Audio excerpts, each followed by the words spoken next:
Magandang araw po sa inyo mga minamahal kapanalig. Andito naman po tayo sa ating series God Is at pagpatuloy po natin ang ating pag-aaral. Tayo po ay nasa isa na namang karakter ng Panginoon at pag-uusapan po natin ngayon mga minamahal kapanalig, itong God is merciful. Ayan po. Merciful. Alam niyo po mga kapatid, pag pinag-usapan po natin yung merciful, mas maganda pong isipin po natin kapag tayo po ay nasa gera, no? At nahuli po tayo ng ating kalaban. At yung kalaban natin ang mayroon pong kapangyarihan magbigay ng buhay sa atin. Di po ba? Ang ginagawa po natin, sinasabi po natin, maawa po kayo sa amin. Buhayin niyo po kami. Mga kapatid, alam niyo po, ang Panginoon po is sovereign. He is powerful. At kung minsan iisipin natin, bakit ba ako kailangan pang buhayin ng Diyos? Pero mga kapatid, maiisip niyo po, kalimitan sa buhay natin, yan pong merciful, pagiging merciful ng Panginoon, ay ginagamit po natin mga kapatid. Isipin na lang po natin. Agaya ngayon po, meron pong COVID-19, di po ba? At lahat po tayo humihingi ng awa sa Panginoon, di po ba? Humingi tayo ng awa sa Panginoon na tayo po ay huwag pong magkaroon ng COVID-19. Dahil marami pong isipin, mga kapatid, marami pong isipin na pag nagkaroon ka ng COVID-19 ay tunay na maraming gastos, ay hindi lang gastos, marami pong emotional baggage na mangyayari, maraming magiging problema. So we ask the Lord to have mercy on us because we know that God is powerful and He alone has the power to change everything in us. Dito po sa ating binasa sa Titus 3.5, sa ating pagbabasahin, sabi po rito, He saved us, but not because of anything we have done to gain His approval. Instead, because of His mercy. He saved us through the washing in which the Holy Spirit gives us new birth and renewal. Mga kapatid, mapapansin niyo po, dalawa po yung saved. Yan po Dalawa po yung word na saved. Isa at dalawa. At mapapansin niyo mga kapatid, mapapansin niyo rin po, itong dalawang word na to is past tense po mga kapatid. Past tense. In other words mga kapatid, si Titus po, kausap po niya yung kanyang church member, the people who accepted the Lord. So ito mga kapatid, itong saved na po na to, ito po ay ang kausap po ang sinasabi po ni Paul kay Titus, kasi po si Titus po tinitrain niya po. Sinasabi ni Paul kay Titus na yung mga believers,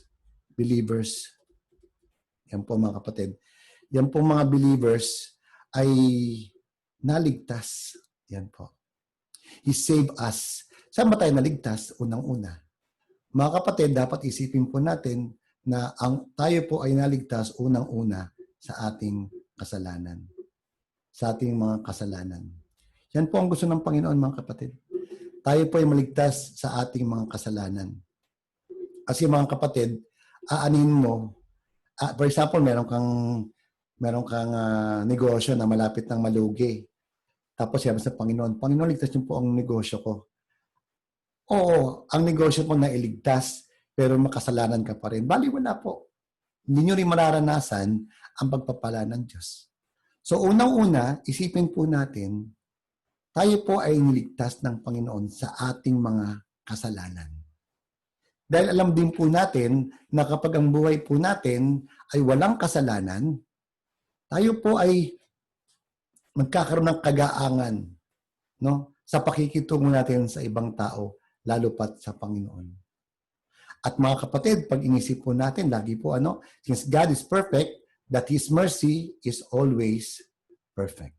Mga kapatid, His mercy is perfect and eternal. Yan po mga minamahal kong kapanalig. Minsan kasi inisip po natin, ang dami ko nang ginawa kasalanan sa buong buhay ko. Pagpapalain pa ba ako ng Panginoon? Siya ba'y papatawarin pa niya ako? Opo, mga kapatid. Papatawarin po tayo ng Panginoon sa ating mga kasalanan. Kasi alam ng Panginoon na hindi tayo mabubuhay ng tama kapag tayo po ay nagkakasala. Hindi po tayo mabubuhay ng tama kapag nagkakasala po tayo. Kaya gusto po niyang igawad sa atin ang kanyang awa, mga minamahal kong kapanalig.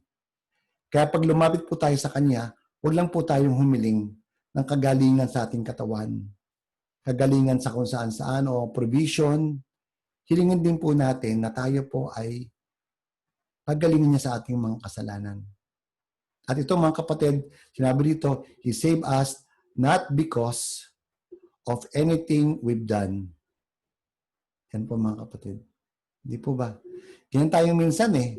Naalala ko po yung kaibigan ko. Sabi ng kaibigan ko, Brother Randy, kapag ako ba'y naging mabuti, maaawa ba ang Diyos sa akin? Makakahiling na ba ako sa Kanya? Pagbibigyan ba niya ako? Ang sabi ko sa Kanya, hindi nababayaran ng kabutihan ang awa ng Diyos. Ito ay ibinibigay, mga kapatid. Alam niyo po mga kapatid, meron tayong ganyan eh. No? Ganyan tayo, not because of anything we have done to gain His approval.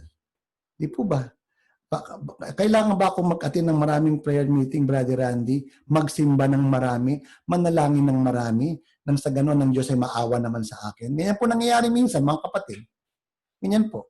No? Ang ginagawa ng iba, kailangan damihan mo yung dasal mo nang maawa sa iyo ang Diyos. Kailangan damihan mo yung kabutihan mo nang maawa sa iyo ang Diyos. Mga kapatid, alam niyo po, yung paggawa po ng mabuti, no? Yung paggawa po ng mabuti, yung anything we've done, good, mga kapatid, that should be the output of the mercy of God. Mga minamahal kong kapanalig. No? At since ang Panginoon ay maawain sa atin, at lagi tayong binibigyan ng pagkakataong magbago sa tuwing tayo lumalapit sa Kanya, kaya dapat gumawa tayo ng mabuti. Hindi po ba? Uulitin ko po.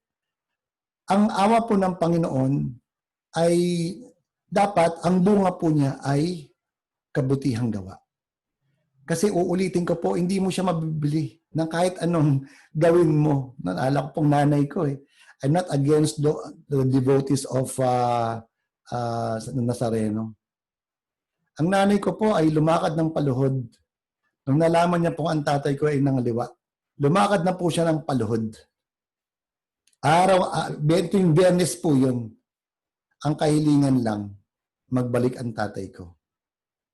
Pero mga kapatid, hindi po nangyari. Hindi po nangyari yan. Tinanong ko ang nanay ko, Ma, ba't ka lumalakad ng paluhod? Para bumalik ang tatay mo. Marami pong ganyan, mga kapatid. Marami pong ganyan. No?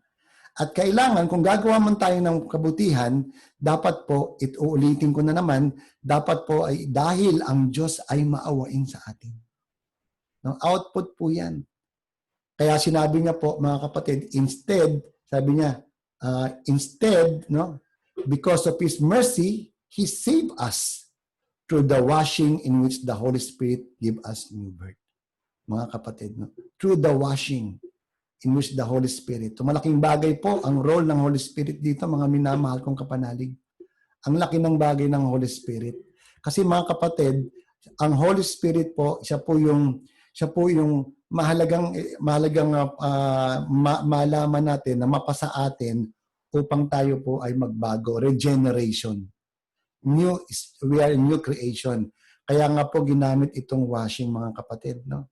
Ito pong washing, hindi po ito baptism, ha? Ito po ay kung saan tayo po ay nagbabago, tayo lumilinis sa piling ng Diyos. Kaya ganun na lang ang awa ng Panginoon sa atin. Kahit ilang beses tayo nagkasala, hindi siya nagsasawa. Sabi ng isang kaibigan ko, Brother Randy, hindi ba nagsasawa ang Diyos? Hindi ko ba siya naaabuso? Pag gumagawa ko ng kasalanan, siya naman patawad ng patawad. Mga kapatid, kapag gumagawa po kayo lagi ng kasalanan, tapos humingi kayo ng tawad, gumawa kayo ng kasalanan, humingi kayo ng tawad, gumawa kayo ng kasalanan, sino po ang nasisira? Diyos ba? Hindi po pwedeng masira ang Diyos. Siya po ay perfect. Tayo po ay nasisira yung gumagawa po tayo ng kasalanan. That's the very reason He wants to forgive us, mga kapatid. He wants to forgive us. And that forgiveness, mga kapatid, no, embedded that mercy. No? At uulitin ko, mga kapatid, yan pong awa na yan pong awa sa atin na yan, naaawa ang Diyos sa atin Kasi kung nagkakasala tayo, nahihirapan tayo sa buhay. Mga kapatid. Kaya sinabi, washing in which the Holy Spirit gives us birth and renewal. Kaya sinabi niya po yun mga kapatid, sinabi niya give us birth and renewal. In other words mga kapatid, ito na nga po yung pinag-uusapan natin na new creation. Regeneration, you are a new person mga kapatid. You are a new person. Yan po mga minamahal kong kapanalig. Marami po tayong nagagawang kasalanan pero wag po tayong makakalimot na ang Diyos ay nagpapatawad. Na ang Diyos ay maawain. Mga kapatid, katunayan dahil sa maaway ng Panginoon kahit po minsan hindi natin siya naaalala, pinagpapala niya pa rin tayo. Dahil alam po niya na hindi tayo pwedeng mabuhay nang wala siya. Alam mo ba yun? Hindi ka pwedeng mabuhay nang wala ang Panginoon. Walang mangyayari sa iyo kung wala ang Panginoon. Kaya mga kapatid, importante po, unang-una, uulitin ko na naman, unang-una, ginamit po ito, gawa na lang natin ng basis. Ito po mga kapatid, yung save na yan, He talks to the believers. Ayan po, Yan, patungo tayo dyan. Yan. Inulit ko lang po yan. He talks to the believers. Mahalaga po natanggapin natin si Kristo bilang Diyos at tagapagligtas. Magtiwala tayo sa Kanya. Lahat ng pinagdadaanan natin, isipin natin, sasabihin ng ibang tao mahirap, sasabihin ng iba mahirap gawin yan.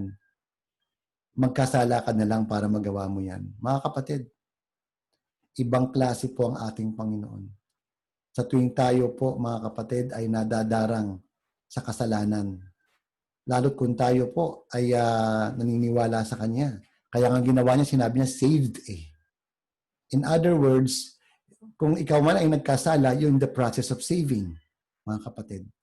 Kung nagkasala ka, you're in the process of saving, you need to go back to God and remember that God is not angry with you. He wants to forgive you. He wants to give you new life, mga kapatid. Huwag po tayong matatakot sa Diyos. Maraming mga tao sinasabi nila, naku, ang Diyos nagpaparusa. Naku, ang Diyos judge yan. Ang Diyos ay pag lumapit ka sa Kanya, mahirap gawin ang mga utos niya.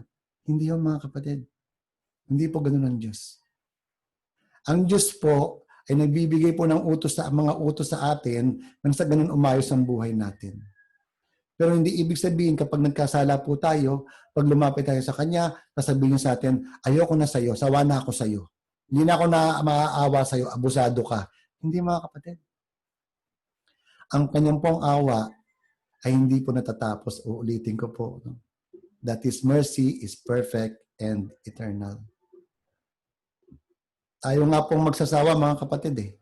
Tayo magsasawa sa mga awa ng Diyos. Tayo magsasawa. Kaya kung minsan, Satan is playing tricks on us. Sasabihin natin yung Satan, huwag ka nang mag-repent, huwag ka nang magbago, ginagawa mo naman palagi. Pero ang totoo nun, sa gitna ng ating pagkukulang, patuloy pa rin tayong pinapatawad ng Diyos. Patuloy pa rin tayong ginagawad ng Panginoon ang Kanyang awa sa atin. Kung tutusin, hindi na . Kung tutusin, sino ba tayo para patawarin ng Diyos? Perfect na siya . Perfect na siya, hindi niya na kailangan ng tayo, Pero bakit ganoon ang Panginoon? Upang sa isang bagay pa, mga kapatid. Sinasabi po, kung merciful po mga kapatid, merciful po ang Panginoon, dapat din po maging merciful po tayo mga kapatid sa iba, on others. Mga kapatid. Matuto po tayong umunawa ng iba. Matuto po tayong magmahal ng iba, magpatawad ng iba. Dahil ang Diyos ay nagpapatawad sa atin. Hindi natin makakayanan that God is perfect. Hindi natin magagawa yon. But we can be merciful to other people by remembering and valuing the mercy of God to us. Mga kapatid, meron pa ba sa paligid mo, tao sa paligid mo mahirap patawarin? Isipin mo, mahal ka ng Diyos at pinatawad ka niya. At kung iniisip mo na pinatawad ka ng Panginoon, karapatan din ng ibang tao na matanggap ang pagpapatawad ng Diyos mula sa atin. He saved us, but not because of anything we have done to gain His approval.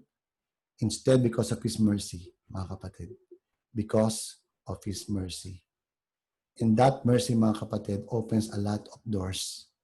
It will open the main door for us to receive the blessing of the Lord. Kasi mga kapatid, kaya ginamit po yan, no, yung save na yan, if you treat God as your Lord and Savior, you have the mercy of God and the Holy Spirit will bring you to renewal. And renewal is the vessel. Renewal is the container, no, where blessing falls down or flows down on us. Kaya mga kapatid, maraming salamat po kung naintindihan niyo po ang ating pagtuturo. Kung meron po kayong tanong, sabihin niyo lang po sa akin at nang sa ganun ay baka po masagot ko po. God is merciful. His love, His mercy is perfect and eternal. He saved us, but not because of anything we have done to gain approval. Instead, because of His mercy, He saved us through the washing in which the Holy Spirit gives us new birth and renewal. Mga kapatid, gusto ng Diyos na kaawaan tayo. Kahit ilang beses tayong magkasala. At dahil doon sa awa niya, matuto po tayong magbigay ng awa sa iba. Ito po si Randy Ramos. Sana po natuto kayo ngayong araw na po. I proclaim, God reclaim.